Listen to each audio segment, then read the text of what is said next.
मंडरेला बालिका स्कूल में आयोजित वार्षिकोत्सव में दानदाताओं सहित प्रतिभावान विद्यार्थियों का किया सम्मान। शिक्षा के साथ संस्कार जरूरी। दहिया मंडरेला कस्बे के बनारसी देवी लाट राजकीय बालिका उच्च माध्यमिक विद्यालय में शनिवार को प्रधानाचार्य अनुज लमोरिया की अध्यक्षता में वार्षिकोत्सव मनाया गया। समारोह के मुख्य अतिथि भाजपा जिला महामंत्री राजेश दहिया थे। विशिष्ट अतिथि एस बड़ी बीईओ मनीष चाहर, सरपंच कुलदीप सिंह शेखावत, भाजपा मंडल अध्यक्ष ओम प्रकाश सोनी, सुशीला परसोया, विनोद गेट, महेश लाट, सुशील जोशी, पुरुषोत्तम माखरिया, महेश तुलसियान, राकेश सैनी, रमाकांत शर्मा, पीईओ इंद्राज सिंह मीना आदि थे। प्रधानाचार्य अनुज लमोरिया की अगुवाई में मुख्य अतिथि दहिया ने विद्यालय के दानदाताओं का सम्मान किया। अतिथियों ने विद्यालय के प्रतिभावान विद्यार्थियों का सम्मान किया। इस दौरान छात्राओं ने सांस्कृतिक कार्यक्रमों की प्रस्तुतियां दी। इस मौके पर मुख्य अतिथि दहिया ने विद्यालय में शिक्षा के साथ संस्कार भी जरूरी होने पर जोर देते हुए स्कूल में रोज संस्कार, समाज व देश प्रेम से जुड़े कार्यक्रमों के आयोजन करने की बात कही व विद्यालय में बालिका शिक्षा में कोई कमी नहीं आने देने की बात कही। मंच संचालन पुष्पा पाठक व ललिता चौधरी ने किया। इस मौके पर काफी संख्या में लोग उपस्थित थे।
स्वागत की इसी श्रृंखला में इस विद्यालय में आपके आगमन को यादगार बनाने के लिए स्मृति चिन्ह प्रदान करने हेतु मैं विद्यालय की स्टाफ सचिव श्रीमती इंदु जी, श्री सत्यवीर जी, श्री लोटा जी शर्मा, श्रीमती ललिता जी को आमंत्रित करती हूँ कि वे स्मृति चिन्ह देकर इस दिन को यादगार बनाएं।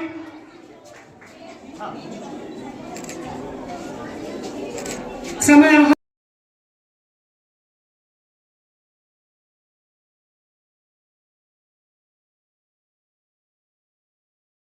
महोत्सव में पधारे अतिथिगण, ग्रामवासी, भामाशाह, प्यारे बच्चों एवं स्टाफ, संपूर्ण स्टाफ बालिका विद्यालय, मैं आप सभी का बहुत बहुत आभारी हूँ कि आपने इस वार्षिक महोत्सव में हमें मान सम्मान दिया और इस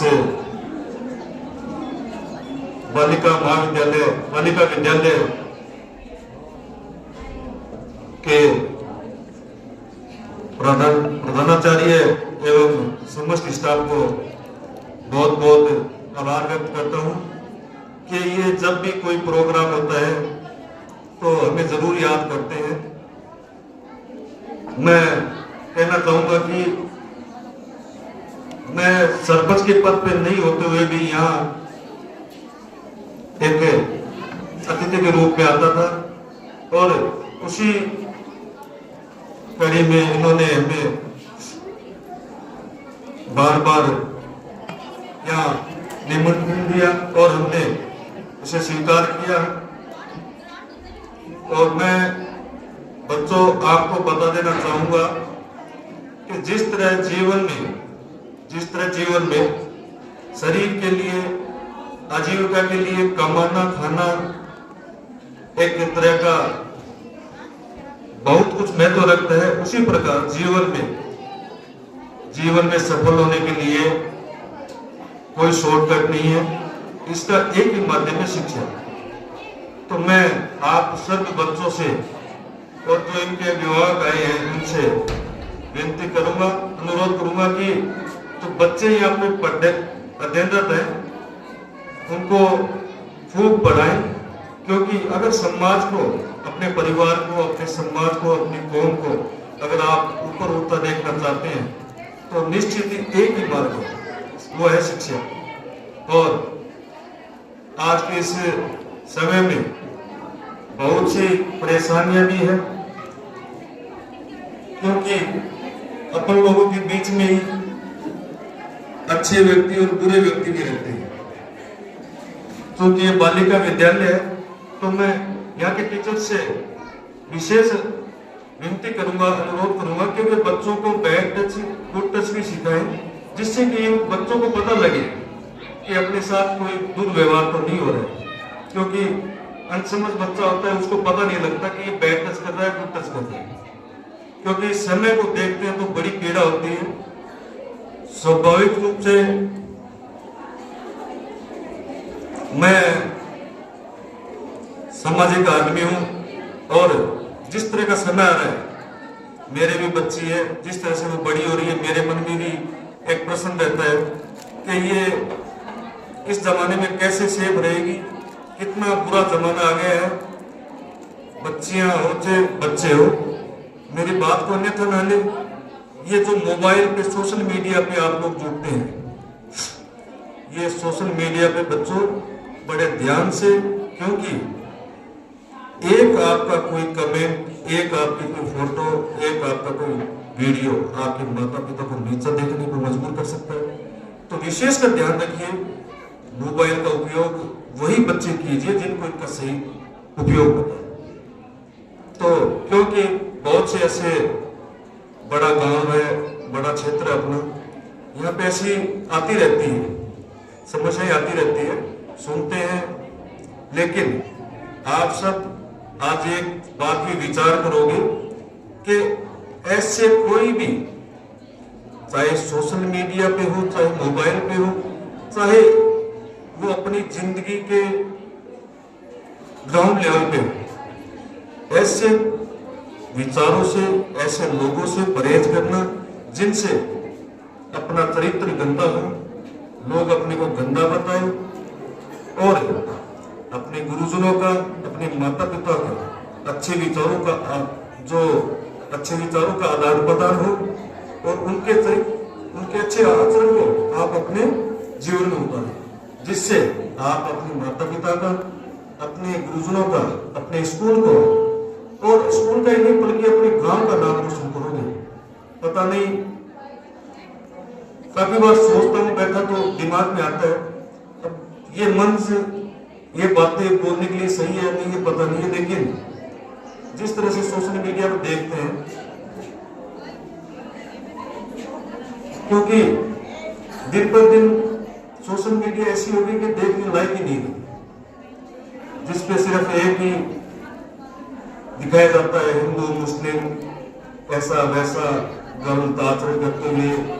और तो पता नहीं कितने लोग जो बचपन में रहते हैं वो गलत की तरफ ज्यादा आकर्षित होते हैं, सही की तरफ कौन होते हैं, गलत की तरफ ज्यादा आकर्षित होते हैं।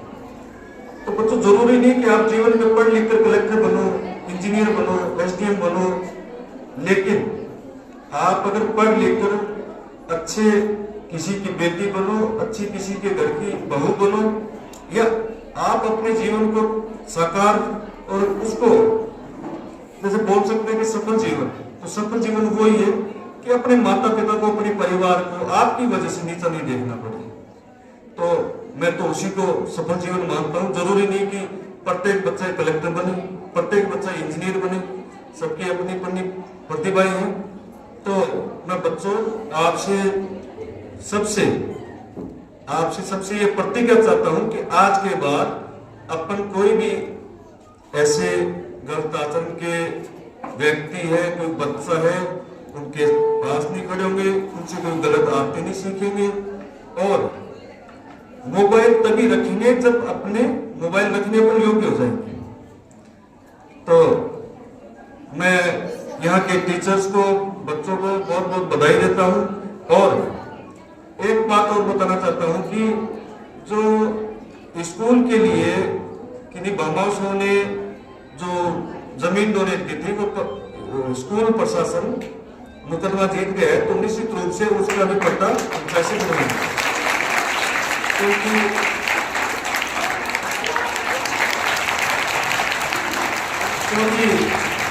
वो संस्था के काम आना है, वो एक संस्था के काम आना है। और मैं सोचता हूं कि इस संस्था में मेरे छोटे भाई बहन पढ़ते हैं।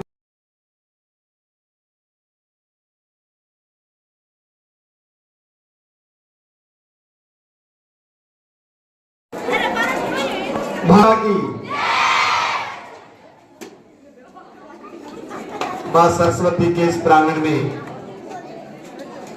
मां शारदे को नमन करते हुए आज के इस कार्यक्रम की अध्यक्षता कर रहे हैं अध्यक्ष महोदय जी, आपकी संस्था के प्रधान आनंद जी, आपके सीबीओ ऑफिस से आपके संरक्षक के रूप में बहुत ही कर्मठ और शिक्षा के प्रति डेडिकेटेड ऐसे हमारे मनीष जी चार, आप ही की ग्राम पंचायत के संरक्षक सरपंच जी श्रीमान कुलदीप जी, और मुंडेला ग्रामीण मंडल के भाजपा के मंडल अध्यक्ष सम्माननीय मेरे परम मित्र ओम प्रकाश जी सोनी, और निजी शिक्षण संस्थान ग्रामोत्थान के संस्थापक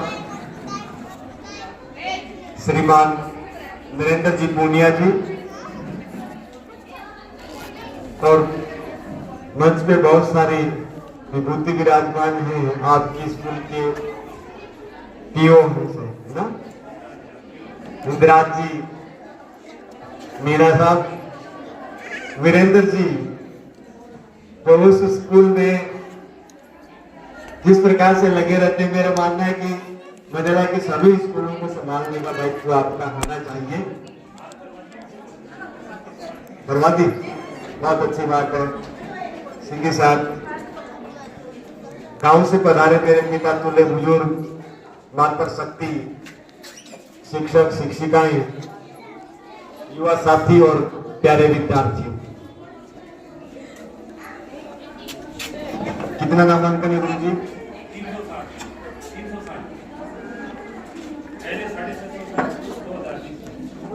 अच्छा, कम हो गया।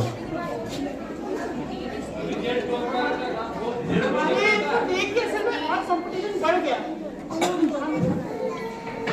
हमारे विद्यालय का परिषद 12वीं कक्षा में बच्चे भी है, 22 छात्र हाई स्कूल सभी प्रथम श्रेणी से उत्तीर्ण, 14 के 75%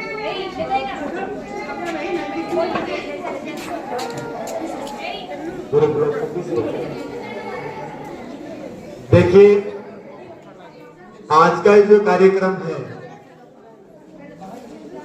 एक तो एक होता है प्रतिभाओं का सम्मान समारोह के रूप में, और एक संस्था के अंदर पूरे वर्ष भर में जो भी प्रतिभाएं जिन्होंने अपना उत्कृष्ट परिणाम, चाहे वो शिक्षा के जगत में हो, चाहे खेल के जगत में हो, उन सबको सम्मानित करने के साथ साथ गांव की ऐसी महान हस्तियां जो स्कूल के विकास में अपना योगदान देती हैं, तो माननीय राज्य सरकार के आदेशानुसार आज के इस कार्यक्रम को भामाशाहों के सम्मान समारोह के रूप में भी मनाया जाता है। तो ऐसे भामाशाह जिन्होंने इस स्कूल में अपना योगदान दिया है, उन सब भामाशाहों को मेरी ओर से बहुत बहुत धन्यवाद और सबको मेरा प्रणाम, नमस्कार। आशा करता हूं कि इसी प्रकार से सभी भामाशाह अपना योगदान देते रहेंगे।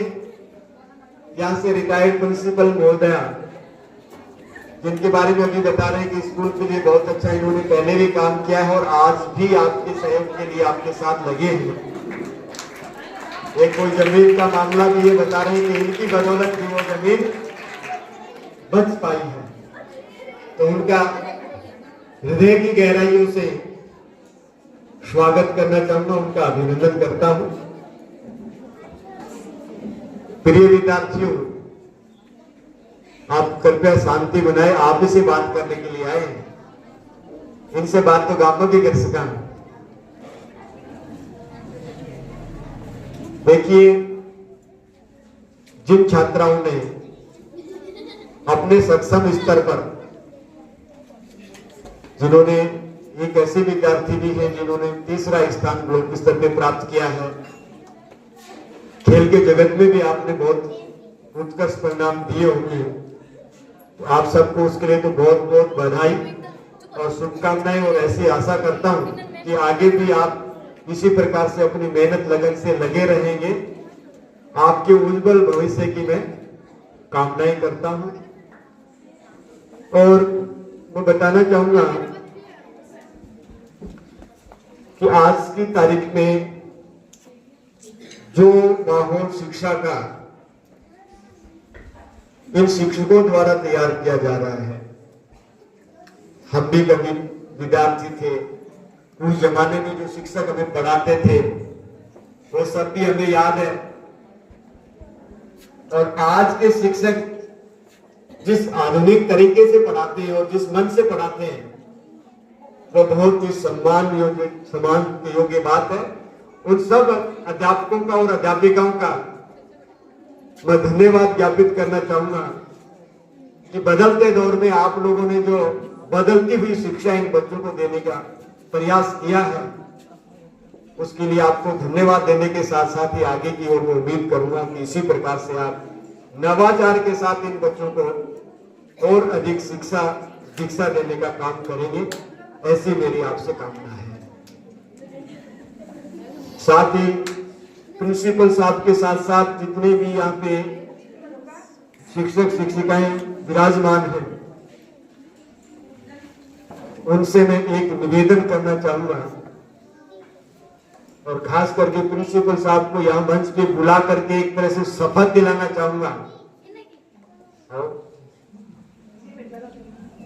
कि जब हम शिक्षक बने तो हमने एक तरह से ये प्रतिज्ञा ली थी कि मैं प्रत्येक विद्यार्थी का संपूर्ण विकास करूंगा, उसको संपूर्ण शिक्षा देने का वादा करता हूं। ऐसा है? तो देखिए, शिक्षा आप बहुत अच्छी दे रहे हैं, लेकिन आज के इस आधुनिक दौर में पता नहीं कैसी हवा चली है कि अनुशासन और संस्कृति और संस्कार विलुप्त होते जा रहे हैं। तो आज इस मंच के माध्यम से मेरा एक सुझाव है पूरे स्टाफ को कि प्रार्थना के समय आप 10 मिनट रोज ऐसा समय निकालेंगे जिसमें रोज बच्चों को कुछ न कुछ नया तो मिलेगा ही, और विषय अपना रहेगा भारतीय संस्कृति, अनुशासन और बच्चों को संस्कारवान बनाना। क्योंकि एक समय था जब एक माता एक बच्चे को पीटना शुरू करती थी तो तब तक पीछा नहीं छूटता था जब कोई धोती और वीडियो नहीं मिलता, वही गैल छुटा तो नहीं, बहुत पिटाई होती हमारी। आज की तारीख में कोई नहीं पीटता बच्चों को, शिक्षक भी नहीं पीटता है, बाकी पीटने से, रोने से इम्यूनिटी बढ़ती है, घटता कुछ भी नहीं। फिर कब पिटाई खाओगे आप? जब आज नहीं पीटेंगे तो फिर पीटने का समय आगे मिलना ही नहीं है। तो इस प्रकार की मानसिकता भी बच्चों को रखनी चाहिए। और संस्था के सभी सदस्यों से मेरा निवेदन है कि जो दौर चला है, क्योंकि आज की तारीख में अपने विधानसभा की मैं बात करूं तो ऐसा कोई दिन नहीं निकलता है जिस दिन किसी बच्चा या बच्ची की कहानी थाने में नहीं लिखी जाती है। तो ये बहुत चिंता की बात है। इसके लिए आपको संस्कार से भरी बातें करने के लिए चाहे किसी को भी मुकर्रर करें या आप रोस्टर वाइज आप ड्यूटी लगाएं, लेकिन 10 मिनट का समय आपको बच्चों के सर्वांगीण विकास का जो आपने वादा किया उसको पूरा करने के लिए संस्कार और संस्कृति और सामाजिक ज्ञान देने की ये 10 मिनट की क्लास प्रार्थना के समय करने का आप वादा करेंगे, ऐसी मेरी आपसे आशा है। श्रीमान राजेश सिजैया, जिला महामंत्री बीजेपी झुंझुनू, मैं आपको आश्वस्त करना चाहता हूं। और आश्वस्त क्या, आपने जो राह हमें दिखाई उस राह पे हम पहले ही चल रहे हैं। हमारे स्टाफ साथियों की तरफ से रोजाना एक प्रेरक प्रसंग प्रार्थना सभा में सुनाया जाता है और सभी बच्चों से अपील की जाती है कि आप उस प्रेरक जो प्रसंग है उस प्रसंग का क्या है फॉलो करिए। और इस प्रेरक प्रसंग के माध्यम से हम बच्चों को संस्कार देने की ही कोशिश करते हैं। राजकीय विद्यालय जो मुख्य रूप से इन संस्कारों के लिए जाने जाते हैं, जो बच्चों के अंदर एक क्षमता पैदा करते हैं कि बच्चा सेल्फ मोटिवेटेड होकर के आगे बढ़ सके, ऐसी क्षमता हम उनमें विकसित करने की कोशिश करते हैं। इसके साथ ही हमारे विद्यालय में जब असेंबली का प्रोग्राम होता है, रोजाना एक बच्चे को भी प्रेरक प्रसंग के लिए आमंत्रित किया जाता है कि वो यहाँ आता है और आकर के अपना प्रेरक प्रसंग प्रस्तुत करता है। इससे एक तो बच्चे में जो अपने आप को एक्सप्रेस करने की जो हिचक होती है वो हिचक दूर होती है। और आज भी हमारे विद्यालय में छोटे छोटे बच्चे 6 क्लास से हम ये प्रयास कर रहे हैं कि 6 क्लास से लेकर के 12 क्लास के हर एक बच्चे का कम से कम 70 में क्या है एक बार नंबर जरूर आए। और जब वो यहाँ असेंबली में आता है, अपनी बात कहता है, तो हमें बहुत अच्छा लगता है। शुरुआत में जब मैं आया था तो मुझे थोड़ी सा ऐसे लगा था बच्चे बहुत हिचकते थे, बहुत उनको बोलने में दिक्कत होती थी। लेकिन आज जो है वो इस स्थिति में है कि जब उनको मंच पर आमंत्रित किया जाता है कि वो अपने आप बात जो है वो बहुत ही अच्छे से क्या रख पाते हैं। और ये जो परिणाम हमें मिले हैं ये इन्हीं प्रयासों का नतीजा है। साथ ही प्रेरित प्रसंग रोजाना हम एक टीचर के माध्यम से प्रस्तुत करते हैं। और यहाँ तक कि जब भी मेरा भी नंबर आता है तो मैं भी क्या बच्चों को प्रेरक प्रसंग के माध्यम से प्रेरित करने की कोशिश करता हूँ। इसके साथ ही मैं आपको यकीन दिलाना चाहूंगा कि संस्कृति को लेकर के, गो विज्ञान परीक्षा को लेकर के सभी तरह की परीक्षाएं हमारे यहाँ आयोजित होती हैं। और अभी हमारे यहाँ से जो बच्चे संस्कृति ज्ञान परीक्षा में देके गए थे, हमारे वहां से जो अध्यापक है श्रीमती ललिता जी, वो संस्कृति ज्ञान परीक्षा के लिए क्या है राज्य स्तर पर क्या सम्मानित होकर के आई हैं। तो मैं आपको मेरे पूरे स्टाफ सदस्यों की तरफ से आश्वस्त करना चाहता हूँ और यकीन दिलाना चाहता हूँ कि जो मुहिम आपने जो मार्ग हमें दिखाया है हम उस मार्ग पे क्या है अग्रसर होंगे और निरंतर उस मार्ग के पथ पर क्या है चलते रहेंगे। Thank you. बहुत बहुत धन्यवाद आपका कि आप पहले से इस ओर काम कर रहे हैं। नहीं, प्रतिदिन प्रत्येक एक शिक्षक को एक ऐसी जरूर ऐसी चीज मिली जाती है पूरी दुनिया में जिससे हम बच्चों को प्रेरित कर सकते हैं। इस प्रकार की चीजें बच्चों के सामने ला करके इनको और अधिक विकसित करने की आवश्यकता है, सामाजिक ज्ञान देने की आवश्यकता है, ऐसा मैं मानता हूं। अब रही बात आपके द्वारा बताया गया कि कक्षा कक्ष की कमी है, यूडाइस आपका अभी ओपन है। आप भले ही मरम्मत की बात हो या नए कोई भवन की बात, कमरों की बात हो, तो आपको यूडाइस पे अप्लाई करने के बाद एक कॉपी मुझे देनी है और जिस दिन सूची आएगी उस सूची में मंडेला का नाम निश्चित तौर पे आपको देने हो जाएगा, ऐसा मेरा प्रयास है।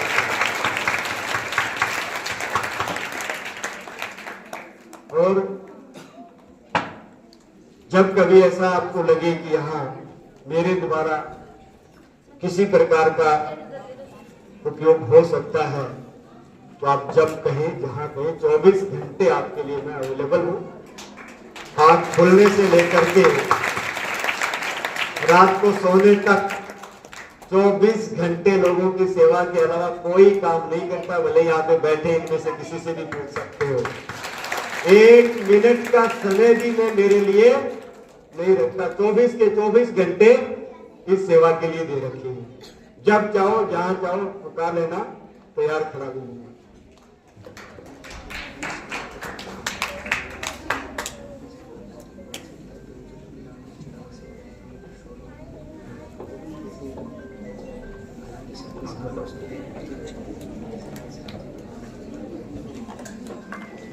तो जो जमीन का प्रकरण सरपंच जी ने हाँ कर दी, आपको जहां भी अड़चन लग रही हो मैं साथ चल पड़ूंगा आपके, और उचित स्थान पर और पूरे सक्षम स्तर पर हम इसको करेंगे।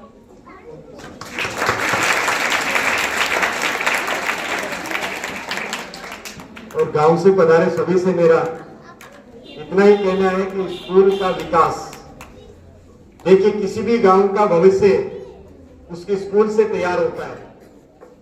गांव का चौपाल, गांव के पंच परमेश्वर और गांव की स्कूल ये यदि समर्थशाली है तो गांव का विकास स्वतः ही अपने आप हो जाता है। रही बात संस्कारों की, तो कभी कभी बातें ऐसी आई जाती है जिससे ये बातें करने का बड़ा मन करता है, क्योंकि अंदर से कोई पीड़ा उठती है।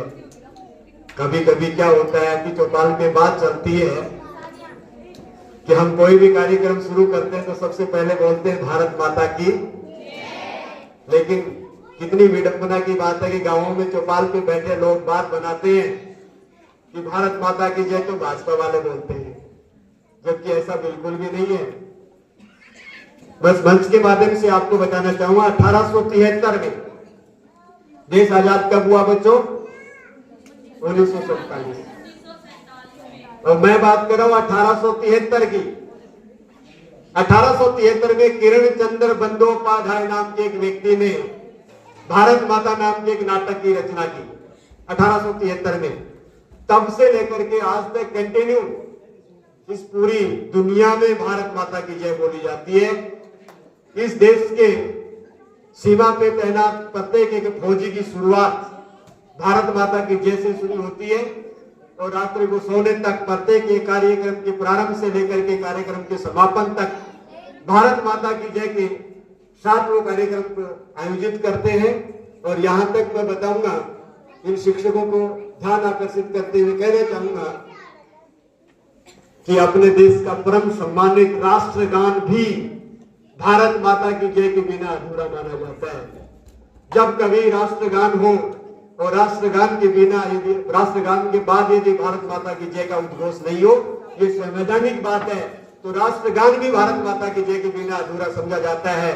और जब इस प्रकार की बातें चलती रही तो किसी दिन पूर्व प्रधानमंत्री माननीय वाजपेयी जी के कानों में बात पहुंची, उनको बड़ी पीड़ा हुई और अपने पीड़ा को अपने शब्दों में कविता के माध्यम से उन्होंने पेश किया कि भारत कोई भूमि का टुकड़ा नहीं है, भारत कोई भूमि का टुकड़ा नहीं है, जीता जागता राष्ट्र पुरुष है।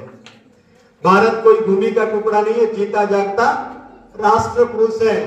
ये वंदन की भूमि है, ये अभिनंदन की भूमि है, ये अर्पण की भूमि है, ये तर्पण की भूमि है। यहाँ की नदी नदी हमारे लिए गंगा है, यहाँ का कंकड़ कंकड़ हमारे लिए शंकर है। हम जिएंगे तो इस भारत के लिए, हम मरेंगे तो इस भारत के लिए, और हमारे मरणोपरांत गंगा जल में बहती हुई हस्तियों को कोई कान लगाकर सुनेगा तो एक ही आवाज सुनाई देगी, भारत माता की, भारत माता की। और धन्यवाद।